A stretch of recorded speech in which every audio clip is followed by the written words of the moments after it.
Nylon. It changed the world. It was the first ever fully synthetic fiber to be mass-produced and marketed. Elastic, tear-resistant and long-lasting. A real revolution for the textile industry.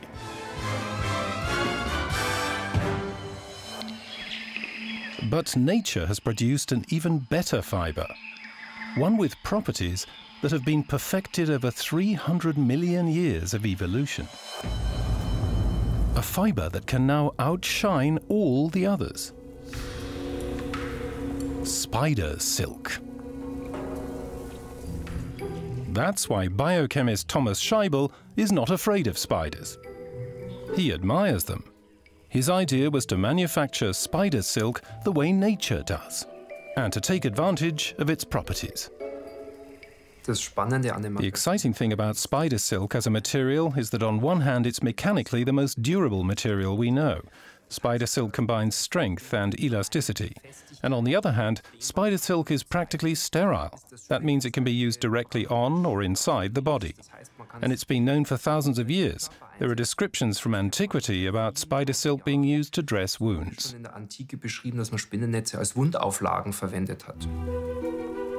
But raising spiders in large quantities and harvesting their silk naturally doesn't really work, because spiders are cannibals. They would devour each other.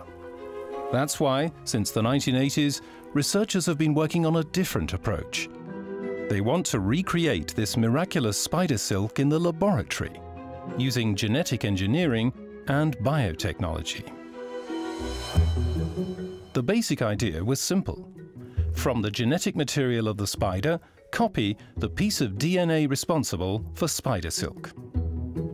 Then insert it into the genome of some bacteria. The bacteria produce the spider silk protein, and then it can be harvested.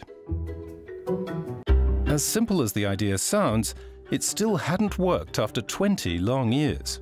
Many researchers had tried and failed to fabricate spider silk proteins in this way. For us, the exciting thing about the process was, why hasn't anybody done it so far? What's so special about these spider silk proteins that it can't be done? And our motto was, nothing's impossible. We were totally convinced that somehow it could be done. One day, the decisive idea came to Scheibel as he was toying with the problem yet again. The gene for spider silk consists of many individual DNA blocks. The researchers usually associate those with short additional DNA pieces. This creates a genetic copy that's not quite exact. So every attempt fails. Scheibel's suspicion was that the connectors were to blame. So what would happen if they were left out? What if Scheibel could find a way to seamlessly connect the DNA sequences for the spider silk protein? And that was also our first patent, this so-called seamless cloning, to produce genetic information without any extraneous sequence, as it's called. And amazingly, it worked right away. But back then, the molecular tools for implementing the idea didn't exist. Thomas Scheibel's team first had to invent the method for seamless cloning by themselves. The researchers then used the seamless DNA sequence in intestinal bacteria, hoping that they would go on to produce the spider silk protein. And, lo and behold, after more than 20 years of unsuccessful trials, Thomas Scheibel was suddenly the first to recreate this coveted spider silk protein in a laboratory. But only a tiny bit of it. To produce large quantities, they needed lots of bacteria. In a bioreactor, the researchers managed to provide those bacteria with exactly what they needed to mass-produce the spider silk protein. At the end of the process, they had a solution that was full of this sought-after raw material. That first step, using biotechnology to mass-produce spider silk proteins for the first time, was sensational. We still didn't have any fiber though. That came much later. And the journalists kept saying, if you don't have any fiber, the whole thing is pretty boring. At first, it was a mystery how the researchers would make fibers from the spider silk proteins.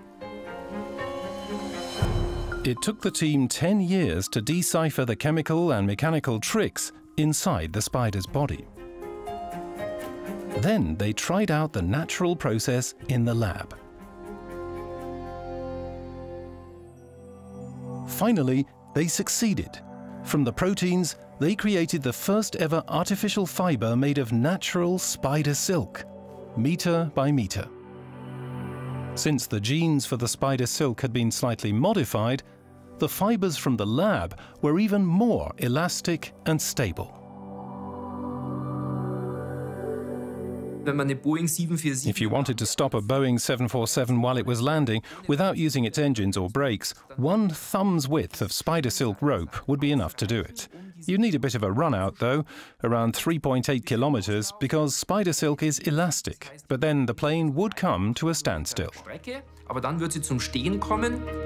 Biosteel is the name Thomas Scheibel has given to his spider silk fiber. Meanwhile, the startup AmSilk in Munich is producing larger quantities of it. For demonstration purposes, a sports shoe has already been made. But sports and outdoor clothing are not the only conceivable applications by far. Thanks to their special properties, spider silk proteins can be used in all kinds of areas. You can also produce other materials with the spider silk proteins, of course. Coatings for implants, like silicone implants, for example. You can use them to package active ingredients, then deposit them inside the body and release them slowly. And don't forget cosmetics too. Now everyone can have silky smooth skin. Of course, we have more products, already available as prototypes, and we're expecting those to arrive on the market in the next few months or in 1 to 2 years' time. So the technological platform to manufacture spider silk proteins is only the beginning. The potential applications seem infinite. The market for textiles and industrial yarns and threads alone is worth around 50 billion euros. There are 45,000 known species of spider in existence, and all the properties of all the fibers they produce have yet to be discovered.